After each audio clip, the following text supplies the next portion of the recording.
नमस्कार, मी डॉक्टर मच्छिंद्र बांगर महाराष्ट्रातील आणि देशातील हवामान परिस्थिती संदर्भात पुढील 48 तासाचा अंदाज देणार आहे. कारण आता हवामानात बदल होतोय, काही ठिकाणी आता पाऊस सुरू होणार आहे आणि त्या दृष्टीने आपला अंदाज महत्त्वाचा आहे. पुढील 48 तासामध्ये या ठिकाणी अरबी समुद्रामध्ये एक कमी दाबाचं क्षेत्र विकसित होईल असा प्राथमिक अंदाज आहे.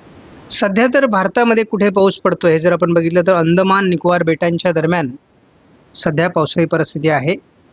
त्याच्यानंतर तामिळनाडू रायलसीमाच्या दरम्यान आणि तेलंगणा कर्नाटकच्या दरम्यान पावसाळी परिस्थिती आहे. त्यामुळे याचा थोडा परिणाम आपल्या सीमावर्ती भागामध्ये थोडा नांदेड, चंद्रपूर किंवा अगदी लातूर, सोलापूरच्या किनारपट्टी भागात थोडा होऊ शकतो. या पलीकडे याचा प्रभाव नाही आहे. इतरत्रही ज्या पावसाचे वातावरण आहेत ते कमजोर स्वरूपाचे आहेत. संध्याकाळचे 8 वाजलेले आहेत आणि सध्या जी काही पावसाळी परिस्थिती निर्माण झालेली आहे ती सोलापूरच्या पूर्व भागामध्ये तयार होईल असा आपण अंदाज सकाळी दिला होता.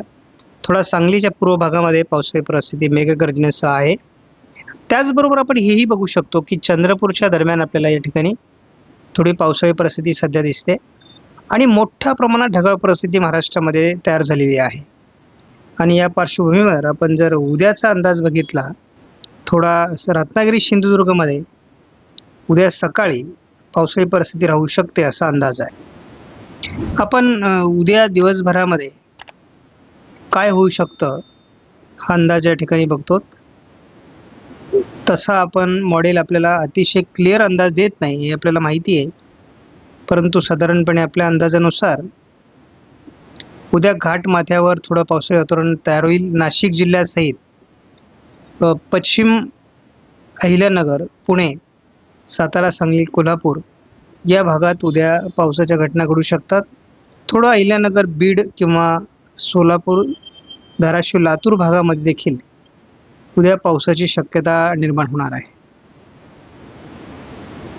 आपण आणखी एक दिवस पुढचा जर अंदाज बघितला तर आपण या ठिकाणी बघतो की आपल्याला पहिल्या हवामानात बदल दिसतोय तो गोवा आणि सिंधुदुर्ग, सांगली, कोल्हापूरच्या दरम्यान आपल्याला पावसाळी वातावरण तयार होताना दिसते. त्यानंतर हे वातावरण मोठ्या प्रमाणात सांगली आणि साताऱ्याच्या भागामध्ये, पुण्याच्या भागामध्ये व्यापलं जाणार आहे. त्यामुळे साधारण गुरुवारची ही परिस्थिती आहे.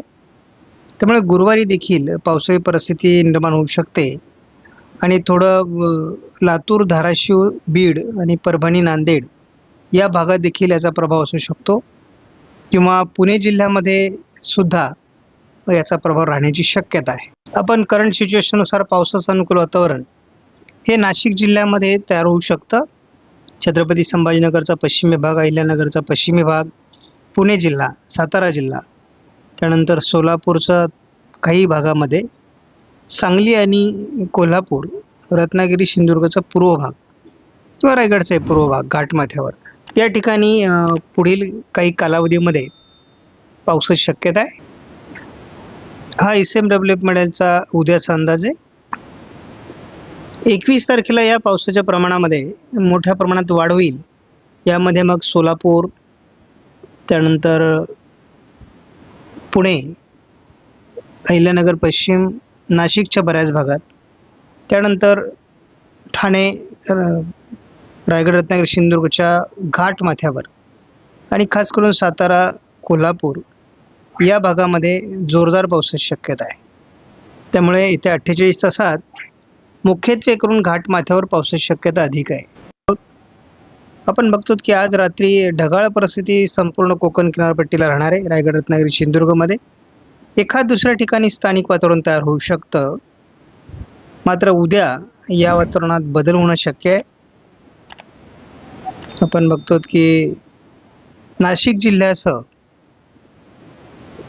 अकोले म्हणजेच अहिल्यानगरचा पश्चिमी भाग, पुणे, सातारा, त्यानंतर सांगली, कोल्हापूर, अगदी सोलापूरपर्यंत उद्या पावसाला सुरुवात होऊ शकते असा एक प्राथमिक अंदाज आहे. आणि या पावसामध्ये वाढ ही 21 तारखेला अपेक्षित आहे. आपण बघतो की पुण्यापर्यंत किंवा अगदी अहिल्यानगर पश्चिमपर्यंत आणि रायगड, रत्नागिरी, सिंधुदुर्गच्याही बहुतांश भागात, खास करून सांगली, कोल्हापूर आणि साताऱ्याच्या भागामध्ये जोरदार पावसाळी परिस्थिती निर्माण होऊ शकते. आणि ही पावसाळी परिस्थिती उशिरापर्यंत रात्री बार्शी, लातूर, धाराशिव, सोलापूर या भागावर प्रभाव टाकू शकते. त्यामुळे येत्या 48 तासात पावसाचं वातावरण बदलणार आहे. आणि विशेष म्हणजे एकदा पाऊस रात्रपाळी करू शकतो. आता 22 तारखेला आपण जर सकाळची परिस्थिती बघितली तर मुंबई आणि परिसरामध्ये पावसाळी परिस्थिती दाखवण्यात येते आहे. यामध्ये खोपोली किंवा कर्जत, मुरबाड या सर्व परिसरामध्ये, या नवी मुंबईच्या पूर्व भागामध्ये, उरण, नवी मुंबई, उल्हासनगर, ठाणे आणि मुंबई या परिसरात थोडं वातावरण बनण्याची शक्यता दाखवण्यात आलेली आहे. त्यामुळे हे वातावरण सकाळीच दाखवण्यात आले. आणि याची नोंद घेण्याचं मुख्य कारण असं आहे की जेव्हा अशा प्रकारे सकाळीच वातावरण बनायला सुरुवात होते तेव्हा मान्सूनला पूरक वातावरण तयार झालं असा त्याचा अर्थ आहे. आणि 22 तारखेपासून जवळपास अहिल्यानगर पश्चिम, नाशिक, पुणे, त्यानंतर सांगली, कोल्हापूर, रायगड, रत्नागिरी, सिंधुदुर्ग या जिल्ह्यांमध्ये जोरदार पाऊस होणार आहे. त्यामुळे आपल्याला केवळ उद्या थोडी हलकी सुरुवात होईल. 21 तारखेला त्याचा प्रभाव वाढायला सुरुवात होईल. 22 तारखेपासून पावसाळ्यासारखे पाऊस आपल्याला बघायला मिळू शकतात महाराष्ट्रामध्ये, असा आपला प्राथमिक अंदाज. आणि ही सुरुवात आहे. आणि ज्या भागात हा पाऊस पडणार आहे त्या भागात सुरुवातीला प्रचंड दमटपणा निर्माण होईल, लाही होईल, म्हणजे उष्णतामान वाढेल. आणि जो पाऊस येण्यापूर्वीचा दमटपणा, गरमी आहे, ती आपल्याला महसूस होण्याची शक्यता या 3 दिवसामध्ये आहे.